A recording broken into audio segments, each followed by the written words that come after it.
It's Sunday. It's time for my mental health vlog. It is rainy here in Houston, but the cold weather is nice. It's nice to have the cooler weather coming in. Today we just did some projects around the house. I painted the dining room and the foyer, and my fiance is working on painting his office, so that will leave this office and then the two upstairs bathrooms to be painted, and that'll be it. And we'll be done painting, thank God, because I'm tired. Home Depot 4 times today.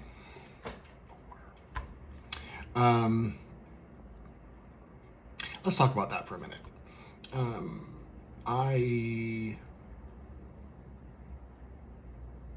After our first trip to Home Depot, I said, I think I'm gonna need some more paint for my project. So I said, do you need any more paint? Do you have enough do you have enough paint for what you need? Yep. Okay. Got to Home Depot, got out of Home Depot, was in line to pick up lunch at Whataburger. I need a quart. Well, it's gonna have to wait because I'm getting lunch and I don't want it cold. So I ate lunch. I went back after lunch and got the quart of paint. Was taking my son home tonight and got the message that the quart wasn't enough. I should have got a gallon. I did not respond well to that. I was clearly perturbed, irritated by it, going to Home Depot for a 4th time, and my responses were snarky. My responses were not great. And I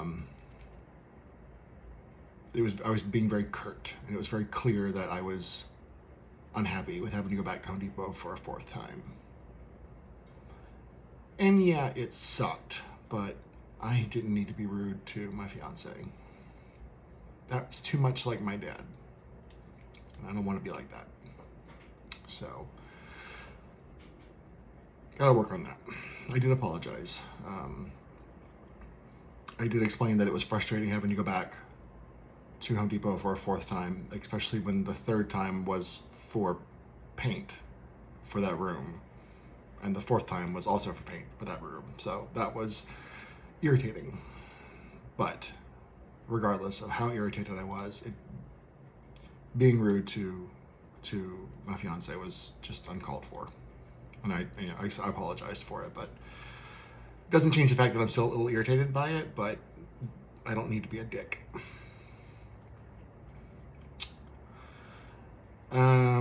We had my son all weekend this weekend, which was nice because tomorrow he turns 11. He is officially a preteen tomorrow. He's a tween tomorrow. You can't fence time.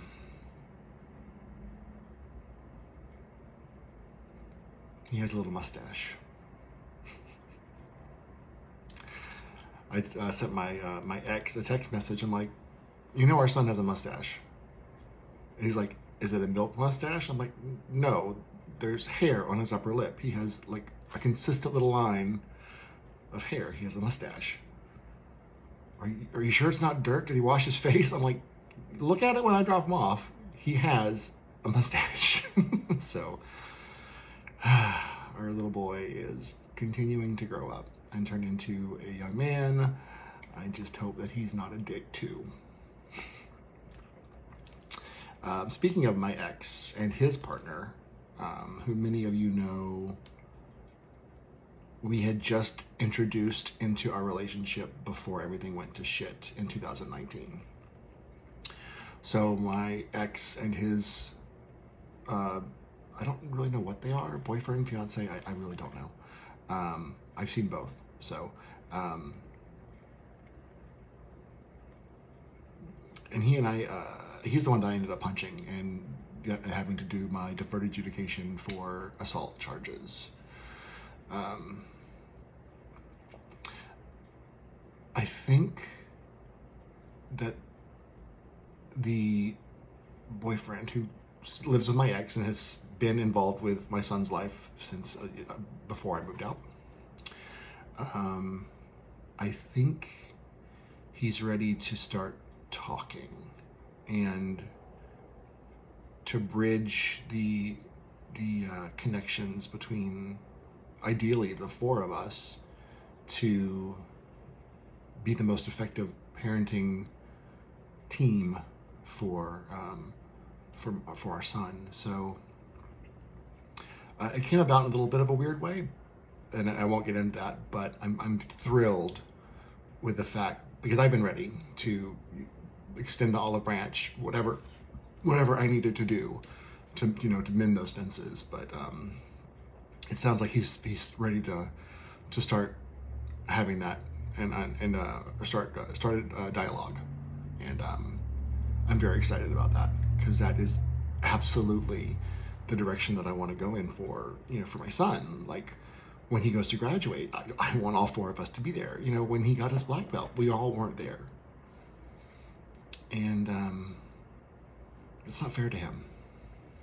And my ex is the one that kind of got caught in the middle there, because I didn't want to see my ex's boyfriend, and my ex's boyfriend sure as hell didn't want to see me. So I'm glad that we're starting to move in a good direction. I think my ex said, time heals all wounds. So I'm excited. I'm excited to see where that can go for my son, who, of course, is what it's all about. It's who it's all for. So I'm hoping we can put our adult shit aside and really just focus on being a really good parenting team for my son. For my son's birthday, we took him to an event called Texas Corgi Roundup this weekend, which was corgis from all over, I'd say all over the state, but there were some from Florida and Oklahoma and all over the Southeast. There were just corgis everywhere. Oh my God, it was so adorable.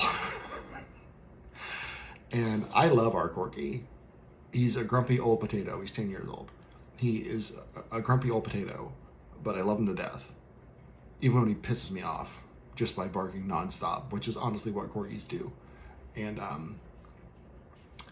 but I told him, I'm like, I can't lose you in this crowd, because there are so many corgis and they all look alike to me. I would never find him again in a crowd unless I could call him and he would come to me. But you have one corgi running and they're all running, and there's like a herd, which is what they do. They're herding dogs. But oh my God, there was a costume contest. There was evidently a hot dog eating contest for the corgis, which I'm sure ours probably would have won, but I wasn't going to pay $20 to register for him to eat hot dogs. They had a drone with a big group picture, so it was a lot of fun, and my son had a really good time.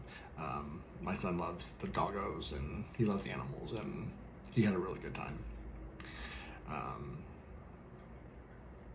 Beyond that, there's not a whole lot going on right now. We've got Halloween put away. We are fixing up the house. We've got a couple of other projects we've got going. My fiance is still working on the stair banister, the stair rail. He's done a really good job of securing the new post that he's put in, but we've decided we want to go ahead and replace all the little individual rails on the stairs. So that is a project that is underway. And we've also shifted focus a little bit to the fireplace. We removed the wallpaper that was on the fireplace that we didn't know was wallpaper until after we closed on the house. It was really good wallpaper. It fooled everybody. Like, you go to touch it, because I went to look at something and I put my hand on it and I'm like, that's not stone, that's paper. So that still gets me. But I'm like, wallpaper on a fireplace. That's a fire hazard waiting to happen. So we removed all the wallpaper. We used a clothing steamer to help us out with that, and that actually really helped. So we got all the wallpaper off of the fireplace, because we need to get some kind of mantle set up, because Christmas is coming and we got stockings to hang. And let me tell you, stockings in our family are hefty.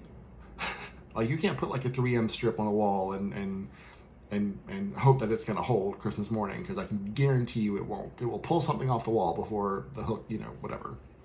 So we looked at some designs. We've got some ideas going. We're trying to find the best way to do it that's also practical and not ridiculously expensive, because anything you do for a house is ridiculously expensive. So there's a lot of stress there right now. There's a lot of projects that are flipping around, and there's so much still left to do for the house. And I remind myself and my fiance, We don't have to do it all right now, but we want to. So it's just living with things that we aren't in love with until we can make them what we want. So learning to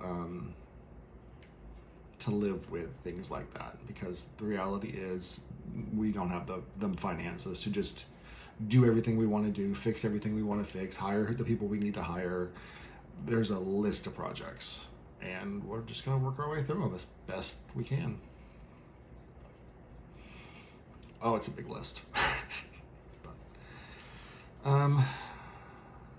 did I have therapy this week, or was that last week? I don't know. No, it was this week.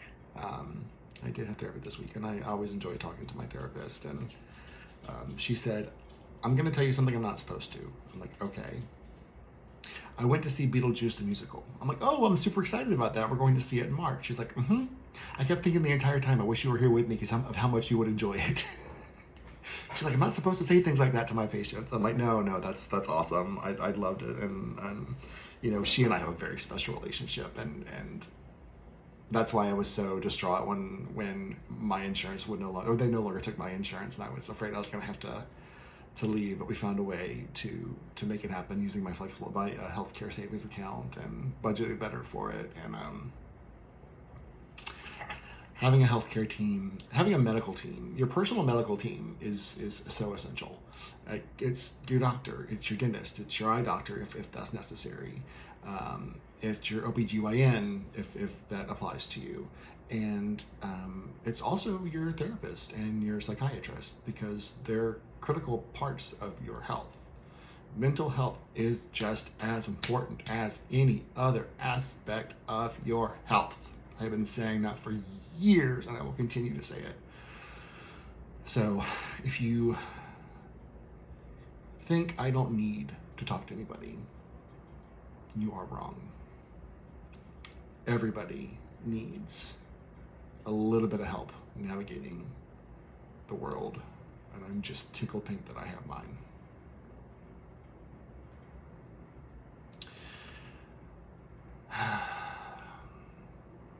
I can't think of anything else. I apologize, guys. I'm just kind of frazzled today, but I think that's going to be it. So check on your friends, make sure they're doing okay. Try not to be a dick to them or rude to them, or check your feelings before you respond to someone. And if the response is maybe not the best, don't hit send. Wait. Don't say it. Wait. Check on your loved ones. Same rule applies. Check on yourself. Check yourself. Make sure you have everything you need.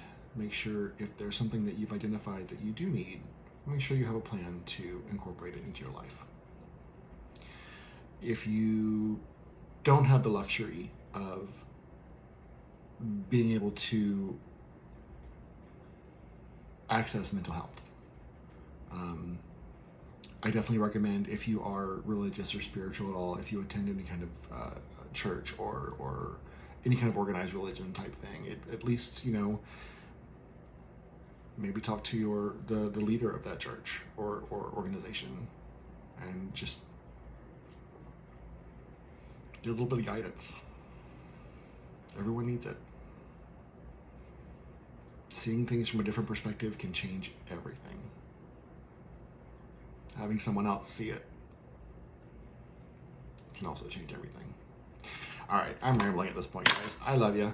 I will check in with y'all next week. Thanks for checking in. Bye.